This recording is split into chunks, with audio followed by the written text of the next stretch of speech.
the site, for some unknown reason, decided to out the fact that in the privacy of his own home, he was a cross-dresser who had an online persona, but they didn't link this to any criminal activity, anything that he had done wrong in his office or as the pastor of the First Baptist Church of Phoenix City, Josh. Yeah. But they went after him hard.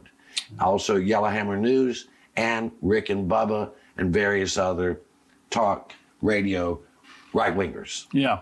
Yeah, no, they did. They went after him extremely hard. And, you know, I think there was a way to have done this, that was newsworthy. And I'm not talking about reporting on his lifestyle or whatever his choices were, but there were things that did occur that would have been, I think, newsworthy for his constituency. Hey folks, Dale Jackson here for Yellowhammer Now, and I am sure we have all had enough of the Bubba Copeland story. But I got to tell you, the story is far from over, and I'm still looking for another media outlet to actually look at what's being said here, look at this actual story, and explain to its readers why it's news. Not make excuses for not covering the story initially and then trying to take down the media outlet, 1819 News, that covered it. And you know what? I think I may have found that outlet. Oddly enough, that outlet is the New York Times. Yes, that's right. The New York Times just might be that outlet. And that surprises me as much as it surprises you, I am sure. But look at this story.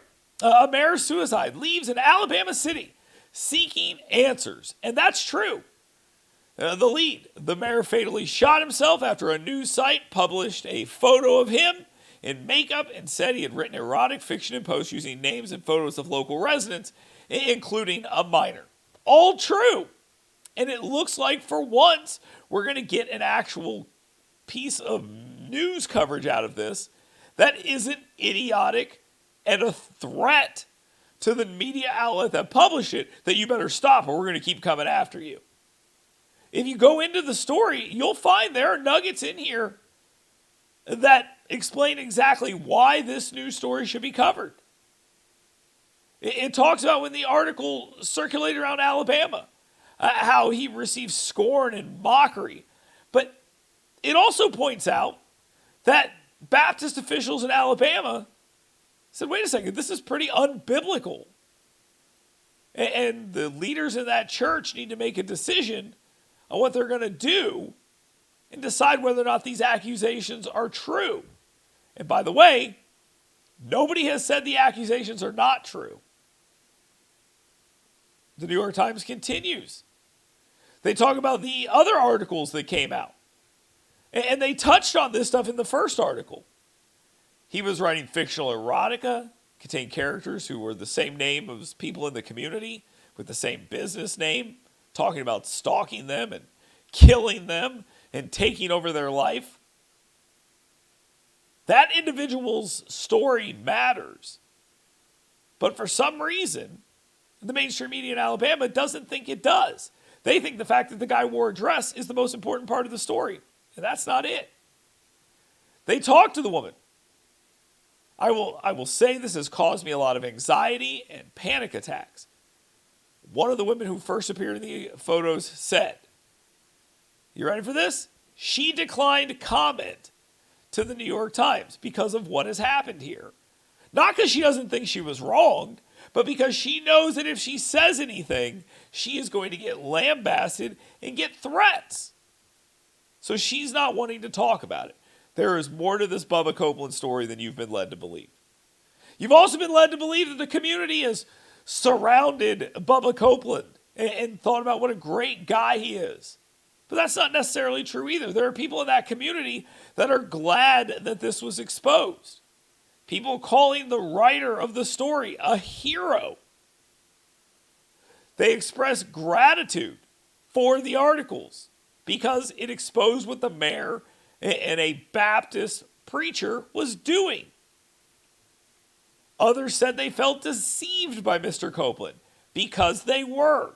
Not because he wore a dress, but because he was living, quote, unbiblically. Because he was utilizing people inside his community for his little fetish. Minors. The writer is a hero. And lastly, it notes that at this gathering that almost all media outlets in the state have covered, or at least the ones that are still covering this story, pretended was a celebration of Copeland's life. New York Times points out Mr. Copeland's name was not mentioned once. And that absence was noted. Why? Because he was up to some shady, no good stuff. And I think it is pretty fair for people to point that out. There are not a lot of answers, as the pastor of Beaver Creek Baptist Church in Phoenix City said. We love to think we have the answers, but we do not. Meaning, there's a lot more out there, and they know it. But I will reference where they talk about how the individuals are afraid to come forward and speak. I don't use those exact words. They talk about how the individuals don't want to comment anymore. Well, why do you think that is? Why do you think they don't want to comment anymore? Well, they don't want to comment anymore because they're going to get massacred by the media and on social media.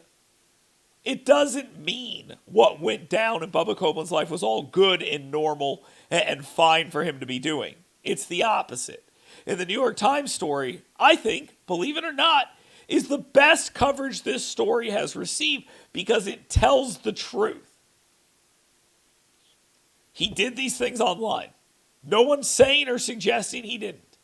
They hurt people. There were victims. He betrayed the trust of the community and the church. And this is pretty interesting that you had to go to the New York Times to get the full truth here. And I'll also point something out.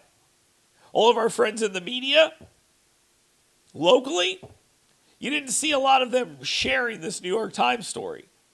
Wonder why that is. Oh, I know why it is.